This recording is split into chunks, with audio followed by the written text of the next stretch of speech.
Hola from Barcelona! Ay, charis, Mami Rechan Fam nga pala to. Hi mga Swiss! So ayan, kakanood ko ng mga vlog ng ibang vlogger, hindi na ako natapos mag-edit. At ngayon na lang din ako sinipag mag-edit at mag-voice over. Heto na nga pala mga Swiss yung kaganapan namin ng bridal shower ni Ella Mani. Huwag nyo na din itanong mga Swiss kung kailan pa to, baka kasi malapit na silang mag-wedding anniversary. Hindi na nga rin pala surprise to sa kanya, kaya kung makikita nyo, isa siya sa mga nag-aayos ng pang-decor kasi naman ang busy ng bride-to-be namin.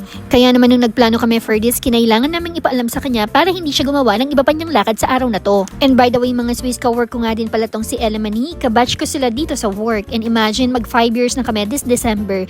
Ewan ko na lang if aabot pa kami ng 2026. Charot. Anyways, dito nga pala kami sa Villa Azul nagstay. Halos newly renovated nga daw pala itong Villa Azul na located sa Camachalas, Mabalacat City nung nag-rent kami dito. Sulit na din siya sa presyo niya mga Swiss kasi makikita nyo talaga na napaka-aesthetic ng lugar. Sa labas ay full glass siya. Ang con lang ay medyo mainit nung hapon dahil rekta yung araw sa bahay. Yung room naman ay sa second floor siya located. Tapos dorm type naman ito.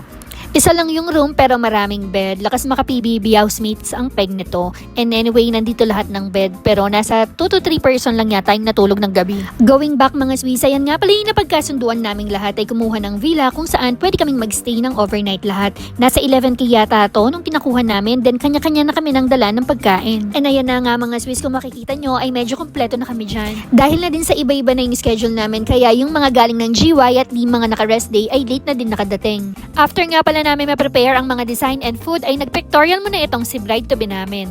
Aba, at napaka naman talaga, napakasipag, napakaganda at deserve niya ang party na ito. At dahil nga mga Swiss, napakabait niya sa aming lahat at laging nag-share ng baon, nakakahappy lang at para bang matagal na kaming magkakakilala lahat. Bago pa ako maiyak mga Swiss, kung gusto niyo po ng maning konsepsyon at pichi-pichi, PM lang kayo, nagtitinda itong si Ella. Moving forward mga Swiss, ayan na pala yung pagkain namin that day. Dala ni Chan at Seth itong beef lumpia na napakasarap naman talaga. Tapos hindi pa sila nakontento mga Swiss, bumili pa sila ng barbecue isaw at hotdog. Heto namang si Yana nag-order ng Jayco Donuts. Yung mga toppers dyan, I think in-order yan ni Yana sa online. And then kami naman ni Mother K, heto yung toka namin yung cake. I think si Jay at si Rasa naman dito sa fried chicken from 24 Chicken. Yung puto flan ay dala din ni Seth and Chan. Nagluto din pala si Yana ng Thai food. Tapos yung bride-to-be namin, nag-abala pa at nagdala ng mga hinog na mangga. And then mga Swiss, yung nakatoka naman kay TLAD and Bella ay yung alak at soft drinks. Meron din pala kaming crispy pata dyan. Hindi ko alam kung sila TLAD ba ang may dala or pina-order ni Justine. After naming mag-pictorial mga Swiss, kumain na din kami kasi nagugutom na yung mga person. O diba mga Swiss, kung maka-chismis-chismis ang mga person, nakala mo 10 years nang hindi nagkikita? Gusto ko maniparinig yung conversation namin dyan, pero wag na lang, baka mapulis kami, mabarangay, or mademanda. Kaya naman, kayo nang bahalang manghula kung ilang tao at buhay na yung nasira namin sa topic na yan at kung ilang tao ang pinag-uusapan namin dyan mga Swiss. Kung makikita nyo sa background ni bride-to-be, andyan na rin pala si Mother K. And ayan na nga, bubuksan na ni Ella Mani yung regalo ni Yana sa kanya.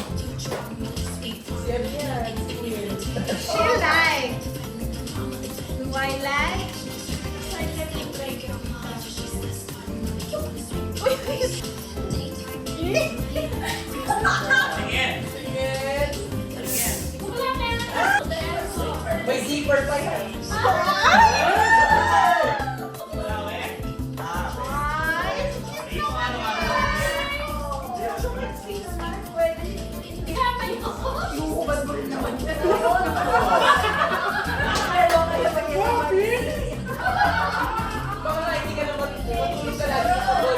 And ayun na nga mga Swiss, tuwang-tuwa yung bride-to-be namin sa natanggap niyang regalo. After naming mag-dinner, nagpahinga lang sila ng konti. Tapos, ayan, inuman na.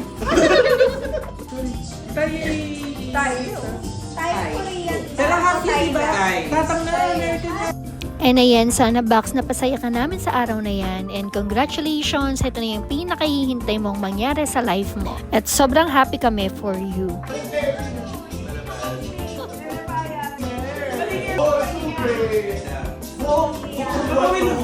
parang kasi